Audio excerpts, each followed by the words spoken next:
Hello दोस्तों, mastermind class में आप लोगों का स्वागत है। आज हम लोग पढ़ेंगे मौलिक अधिकार को, जो कि पॉलिटी का बहुत ही ज्यादा इंपॉर्टेंट टॉपिक है और इससे बनने वाले सारे इंपॉर्टेंट क्वेश्चन को देखेंगे। और एक चीज और कि मौलिक अधिकार बहुत ही इंपॉर्टेंट टॉपिक है और खासकर यह बहुत लंबा टॉपिक है, इसलिए इसमें थोड़ा सा टाइम लग सकता है।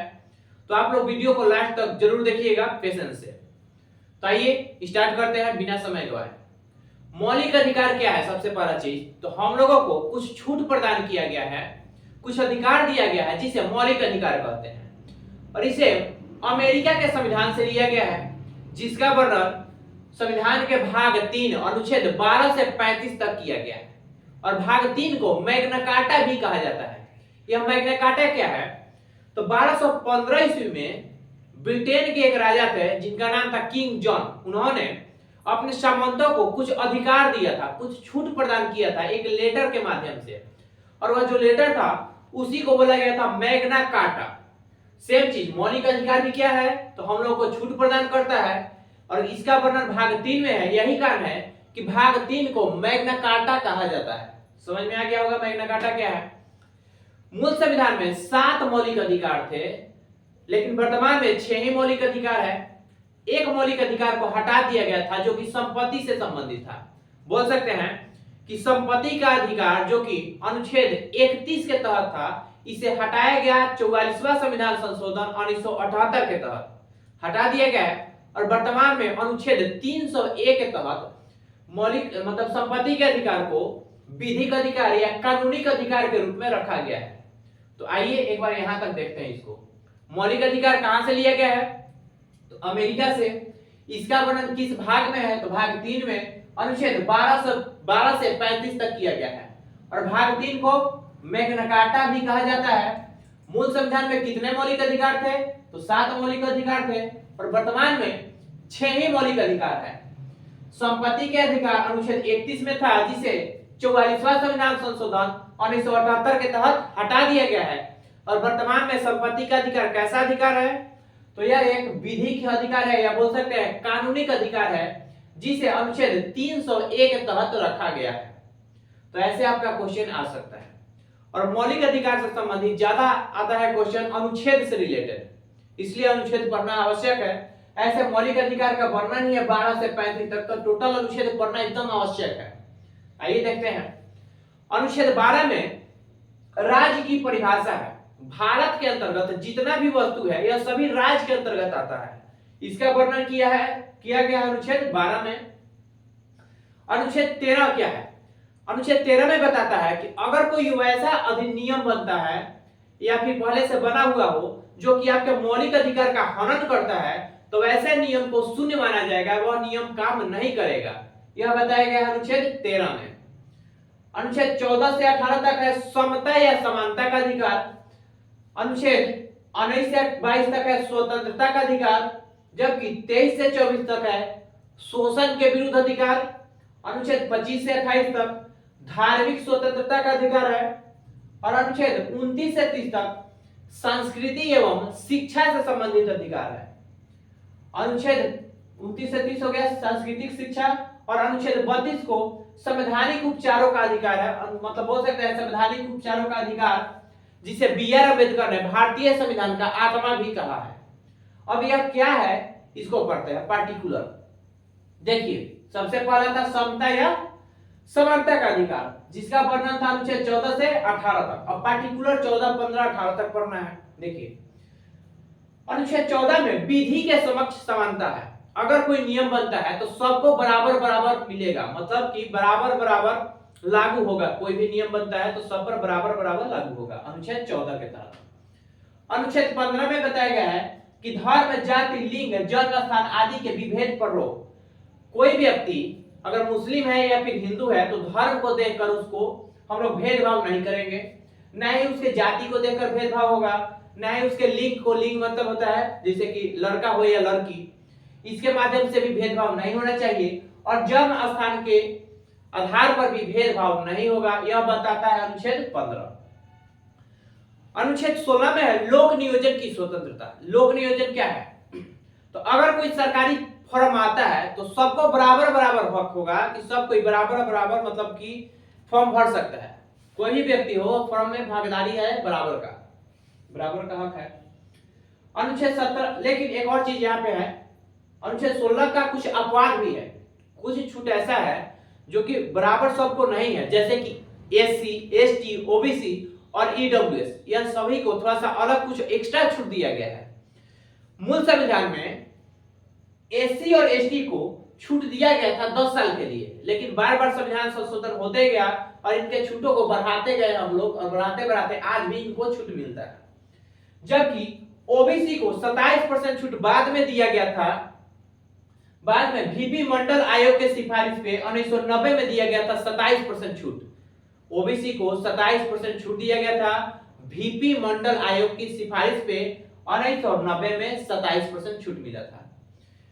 और एक और चीज कि इंदिरा साहनी केस आया था 1992 का घटना है, इंदिरा साहनी केस। इसी में क्रीमी लेयर और नॉन क्रीमी लेयर शब्द आया था। क्रीमी लेयर क्या है? तो वैसे ओबीसी के अंतर्गत वैसा व्यक्ति जिनका सालाना है 8 लाख हो या 8 लाख से ऊपर हो, उनको बोला जाता है क्रीमी लेयर। और क्रीमी लेयर जो भी व्यक्ति होंगे उनको 27% छूट नहीं देना चाहिए, नहीं दिया जाता है, जबकि नॉन क्रीमी लेयर को दिया जाएगा। समझ गए क्रीमी लेयर क्या है? जैसे कि कोई बहुत ज्यादा अमीर व्यक्ति है, उनका सालाना है सपोज दैट 8 लाख से ज्यादा होगा, तो उनको 27% छूट देना आवश्यक नहीं है। इसी तरह 103वां संविधान संशोधन 2019 में होता है, इसके तहत ईडब्ल्यूएस को भी 10% छूट दिया जाता है। ईडब्ल्यूएस का फुल फॉर्म होता है इकोनॉमिकल वीकर सेक्शन, तो इसको जरूर याद रखिएगा। हो सके तो एक बार रिपीट जरूर करिए। जैसे कि मौलिक अधिकार लिए हम लोग अमेरिका से, भाग 3 में अनुच्छेद 12 से 35 तक वर्णन है। शुरुआत में 7 मौलिक अधिकार थे, वर्तमान में 6 मौलिक अधिकार है, और संपत्ति के अधिकार को हटा दिया गया है। कब हटाया गया है? तो 44वां संविधान संशोधन 1978 के तहत, और इसे कानूनी अधिकार के रूप में अनुच्छेद 300A में रखा गया है। तो ऐसे ही आप लोग भी स्पीड में इस बार पुश करिए वीडियो को और स्पीड में रिवीजन करिए। आगे देखिए, दूसरा पढ़ते हैं इधर, स्वतंत्रता का अधिकार अनुच्छेद 19 से 22 तक किया गया। स्वतंत्रता का अधिकार क्या है? तो 19 में अभिव्यक्ति यानी कि वाक बोलने की जो भी स्वतंत्रता है, तो उसको बोलते हैं वाक एवं अभिव्यक्ति की स्वतंत्रता 19 में। पार्टिकुलर 19 के ए से लेकर 19 के जी तक है, इसमें एफ को हटा दिया गया है जो कि संपत्ति से संबंधित था। तो आइए देखते हैं, 19 के ए में बोलने की स्वतंत्रता है, जबकि 19 के बी में शांतिपूर्ण रूप से बिना हथियार इकट्ठा किए हम लोग इकट्ठा होने की स्वतंत्रता है। 19 के सी में संघ बनाने की स्वतंत्रता है, जबकि 19 के डी में भारत के किसी भी जगह पे हम लोग जा सकते हैं या फिर आ सकते हैं, बोल सकते हैं, आवागमन की स्वतंत्रता है। 19 के ई में कहीं भी भारत में जाकर हम लोग निवास कर सकते हैं, और 19 के जी में भारत में आजीविका यानी कि रोजगार चलाने की स्वतंत्रता है। अब यह याद कैसे होगा? देखिए, अपने ऊपर लीजिए कि हम लोग बोलने की स्वतंत्रता है, कभी कभी बोलते बोलते हम लोग थक जाते हैं, तो बैठेंगे, बैठे बैठे क्या करेंगे, तो संघ बना लेंगे कि कोई एक अपना संगठन बनाते हैं। संघ बनाएंगे तो पक्का कहीं ना कहीं एक दूसरे जगह जाने की जरूरत पड़ेगी, तो जाएंगे हम लोग। जाएंगे तो हो सकता है वहां पे ठहरना पड़े, तो रुक भी सकते हैं भारत में कहीं हम लोग। रुकेंगे तो वहां पे भोजन का जरूरत पड़ेगा, यानी कि रोजगार चलाना होगा, तो रोजगार चलाने की भी हम लोग को स्वतंत्रता है। अब आइए, गौर से सुने होंगे तो शायद याद हो गया होगा। हम लोग बोल सकते हैं, बोलते बोलते बैठ सकते हैं, और बैठेंगे तो क्या करेंगे, संघ बनाएंगे, और संघ बनाएंगे तो पक्का कहीं ना कहीं आना जाना होगा, यानी कि आवागमन कर सकते हैं। और जाएंगे, अगर रात हो जाता है तो कहीं ना कहीं निवास करेंगे, और ज्यादा दिन तक अगर निवास करते हैं तो रोजगार चलाना होगा, इसलिए कहीं भी हम जाकर रोजगार यानी कि आजीविका चला सकते हैं। और इसका वर्णन लाइन से है, A B C D E, लेकिन एफ को हटा दिया गया था जो कि संपत्ति से ही संबंधित था। एक और, प्रेस की स्वतंत्रता 19 के ए में ही बताया गया है, और प्रेस को भारतीय जो भी भारत है, भारत का चौथा स्तंभ माना जाता है। प्रेस को चौथा खंभा के रूप में भी हम लोग जानते हैं। आगे देखिए, अनुच्छेद 20 में अपराध के दोष सिद्धि से संबंधित है। अपराध के दोष सिद्धि क्या है? तो अगर कोई व्यक्ति कोई क्राइम करता है तो उसे उसी कानून के तहत सजा दिया जाएगा जो कि उस समय वह किया हो। दूसरा है, उसे खुद के विरुद्ध गवाही देने की स्वतंत्रता है, गवाही दे सकता है कि हमने किया है या नहीं किया है। तीसरा है, एक अपराध के लिए कोई एक व्यक्ति है तो उसे एक बार ही सजा दिया जाएगा, ना कि बार बार सजा दिया जाएगा। तो खासकर इसको जरूर याद रखिएगा, अनुच्छेद 20 अपराध के दोष सिद्धि के संदर्भ में है। अनुच्छेद 21 प्राण एवं दैहिक स्वतंत्रता, जिसे जीवन का अधिकार के रूप में भी हम लोग जानते हैं। प्राण एवं दैहिक स्वतंत्रता। एक और चीज कि अगर राष्ट्रीय आपातकाल कभी लगता है तो उस समय अनुच्छेद 20 और अनुच्छेद 21 को छोड़कर सभी मौलिक अधिकार का हनन हो सकता है, लेकिन अनुच्छेद 20 और अनुच्छेद 21 किसी भी सिचुएशन में इसे निरस्त नहीं किया जा सकता है।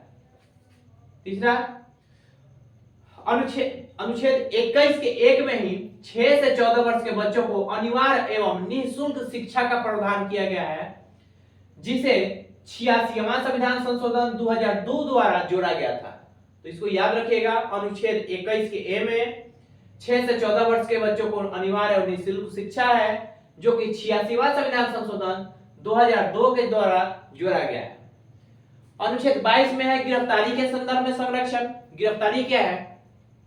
तो अगर कोई पुलिस हमको आकर गिरफ्तार करता है तो हमारे पास अधिकार है कि हम उससे कारण पूछ सकते हैं कि आप क्यों हमको गिरफ्तार कर रहे हैं।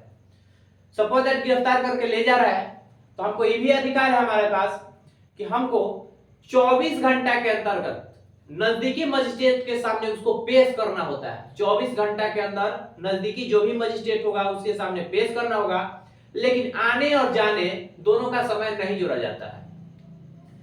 उसके बाद है उसे मनपसंद कानून की सलाह ले सकता है। मनपसंद कानून क्या है? तो जैसे हमको गिरफ्तार किया गया तो मेरे पास यह अधिकार है कि अपने मन से हम कोई भी वकील को नियुक्त कर सकते हैं, अपने लिए कोई भी वकील हम रख सकते हैं। यही है अनुच्छेद 22। याद रखना है गिरफ्तारी के संदर्भ में संरक्षण, अनुच्छेद 22। उसके बाद इधर पढ़ते हैं, इससे पहले एक बार इसको रिवीजन कर लेते हैं। देखिए, स्वतंत्रता का अधिकार, अनुच्छेद 19 से 22 क्या था? तो बोलने की स्वतंत्रता, बैठने की स्वतंत्रता, संघ बनाने की, कहीं जाने की, निवास करने की, रोजगार चलाने की, और प्रेस की स्वतंत्रता 19 के ए में है। साथ साथ अपराध के दोष सिद्धि अनुच्छेद 20 में, प्राण एवं दैहिक स्वतंत्रता 21 में, अनुच्छेद 21 के ए में ही 6 से 14 वर्ष के बच्चों को अनिवार्य एवं निःशुल्क शिक्षा का प्रावधान है, जिसे 86वां संविधान संशोधन 2002 के तहत जोड़ा गया था। उसके बाद गिरफ्तारी के संदर्भ में संरक्षण, अनुच्छेद 22 में। आइए इधर, अनुच्छेद 23 में है मानव व्यापार, बलात्कार एवं बंधुआ मजदूरी पर रोक। अनुच्छेद 23 मानव व्यापार क्या है? तो कोई व्यक्ति को हम लोग खरीद बेच नहीं कर सकते हैं, 23 बताता है। बलात्कार मतलब बच्चों का भी शोषण नहीं किया जाएगा, किसी कंपनी फैक्ट्री में नहीं काम करेगा, 23 में ही है। और बंधुआ मजदूरी क्या है? पहले कोई भी बड़े बड़े जो व्यक्ति थे, छोटे व्यक्ति को क्या किया जाता था कि काम कराकर उसको खाना दिया जाता था सिर्फ, फिर बोला जाएगा फिर जाओ कल आ जाना काम करने, फिर कल आएगा, खाना खाएगा, दिन भर काम करेगा, फिर चला जाएगा।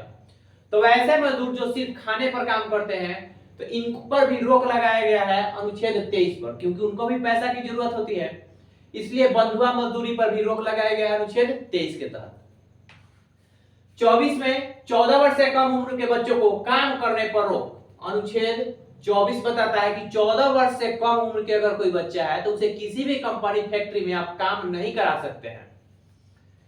धार्मिक स्वतंत्रता का अधिकार है 25 से 28। एक बार इसको समझते हैं पहले।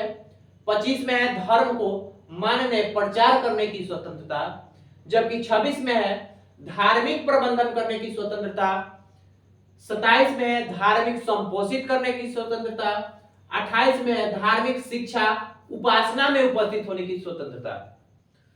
अब देखिए इसको याद कैसे होगा। नॉर्मली हम लोग का जो ऐसा पर्व होता है, सपोज दैट दुर्गा पूजा होता है, तो क्या होता है हम लोग प्रचार प्रसार करते हैं। दुर्गा पूजा होता है तो प्रचार करते हैं, प्रचार करने के साथ साथ प्रबंधन करते हैं। प्रबंधन मतलब कि जैसे टेंट वगैरह गिराते हैं, हम लोग टेंट गिराएंगे तो उसके लिए पैसों की जरूरत होगी, तो पैसा हम लोग इकट्ठा करते हैं, चंदा मांगते हैं। उसके बाद कहीं भी अगर पूजा हो रहा है तो हम लोग जाकर उसमें उपस्थित हो सकते हैं। यही चीज तो बताया गया है यहाँ पे 25 से लेकर 28 तक। देखिएगा कैसे याद भी हो गया होगा, गौर से सुनिएगा तो याद भी हो जाएगा। हम लोग धर्म को मानते हैं, कोई भी धर्म हो मानेंगे 25 में। धार्मिक प्रबंधन करेंगे जैसे कि टेंट वगैरह लगाएंगे 26 में है। धार्मिक संपोषित यानी कि पैसा इकट्ठा करेंगे 27 में है। और धार्मिक शिक्षा या उपासना, कहीं भी अगर पूजा पाठ हो रहा है तो हम उसमें जाकर शामिल हो सकते हैं, अनुच्छेद 28 में। तो ऐसे करके आप लोग कहानी के माध्यम से अगर पढ़िएगा ना तो तुरंत याद हो जाएगा, नहीं तो ऐसे रटना पड़ेगा, रटते रटते दिमाग दिमाग पर जोर पड़ेगा ज्यादा। देखिए आइए आगे बढ़ते हैं। संस्कृति एवं शिक्षा संबंधी अधिकार, अनुच्छेद 29 से 30 में संस्कृति और शिक्षा क्या है।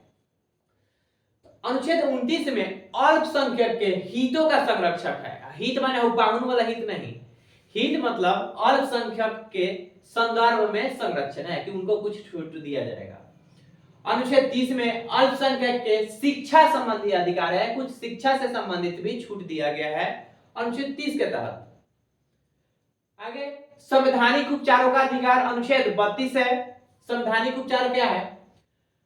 अनुच्छेद 32 को ही बी.आर. अम्बेडकर ने भारतीय संविधान का आत्मा कहा है। भारतीय संविधान का आत्मा किसे कहते हैं?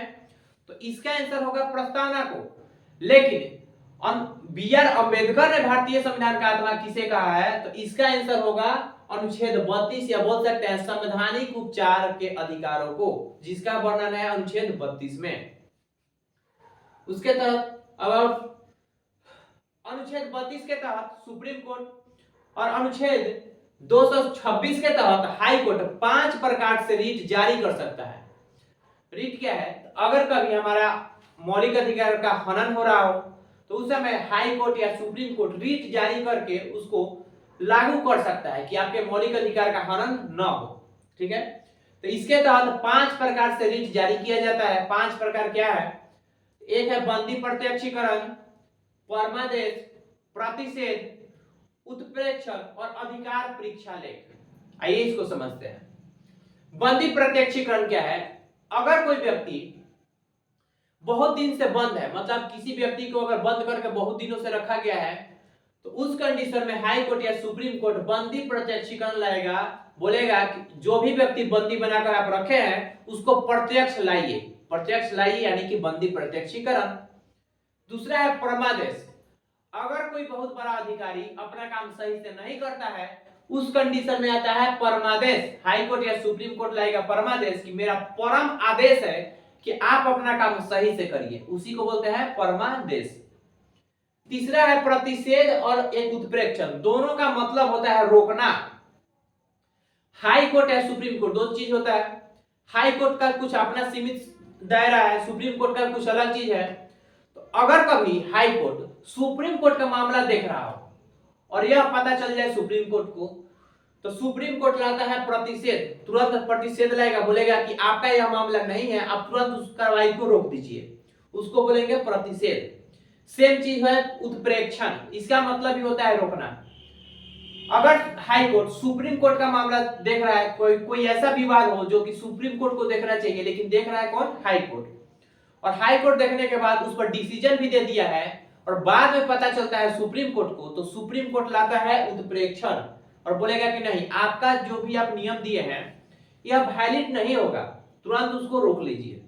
दोनों में बस अंतर यही है कि मामला चलते हुए अगर रोका जाता है उसको बोलते हैं प्रतिषेध, और मामला का जो भी डिसीजन दे दिया गया है उसके बाद अगर रोक लगता है उसको बोलते हैं उत्प्रेक्षण। तो जरूर याद हुआ होगा यह चीज। बंदी प्रत्यक्षीकरण क्या है, परमादेश क्या है, प्रतिषेध या उत्प्रेक्षण।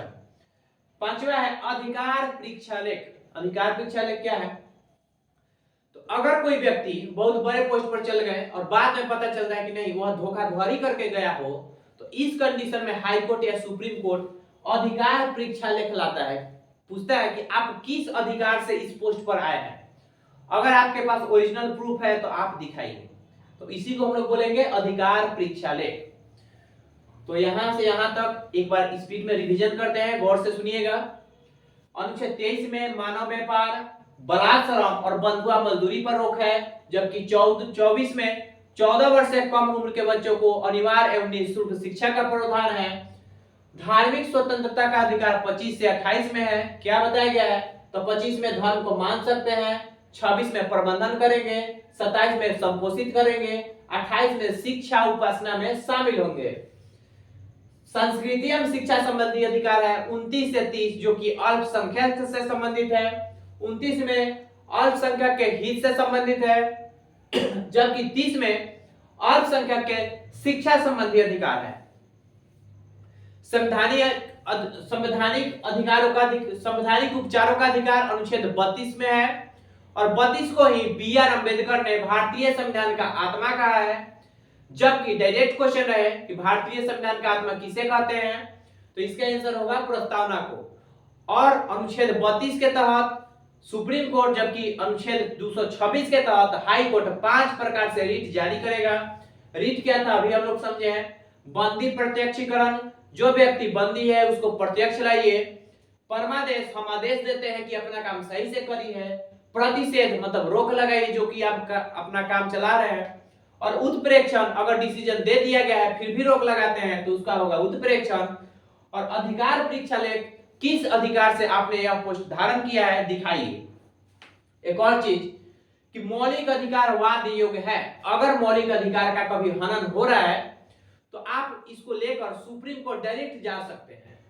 इसलिए बोल सकते हैं कि मौलिक अधिकार वाद योग्य है। और मौलिक अधिकार से संबंधित कोई नियम या कानून बना सकता है कौन? तो संसद बना सकता है। तो मौलिक अधिकार से संबंधित, चूंकि अब वीडियो बहुत लंबा चल गया होगा शायद, तो थोड़ा सा पेशेंस रखिएगा जरूर। वीडियो जो भी है अभी बहुत सारा बाकी है। इसमें बाकी क्या है सुनिएगा। तो यहां से यहां तक हम शॉर्टकट में अभी अनुच्छेद बताए हैं। इसे अंदर अंदर से भी रिलेटेड करके क्वेश्चन आजकल पूछा जा रहा है, जैसे कि 15 का 1 में क्या है, 15 का 2 में क्या है। तो ऐसे करके अभी इसमें बहुत सारा अनुच्छेद बाकी है। इसमें हम इसलिए नहीं पढ़ाए, वीडियो में नहीं लिखे हैं क्योंकि लंबा वीडियो चल जाता। तो इसके आगे भी कुछ जो इंपॉर्टेंट अभी बाकी है अगला वीडियो में बना दिया जाएगा। तो आप लोग इसका नोट्स जरूर बनाइए ताकि इस मतलब कि रिवीजन किया जा सके स्पीड में। और वीडियो अच्छा लगे तो लाइक, शेयर और सब्सक्राइब जरूर करें। और हाँ, कमेंट में जरूर बताइए कि कमी क्या हो रहा है। अगर आवाज का प्रॉब्लम आ रहा है या फिर आवाज नहीं जा रहा है तो जरूर बताइए ताकि हमको समझ में आए कि वीडियो कैसा बना है, कहीं दिक्कत तो नहीं है।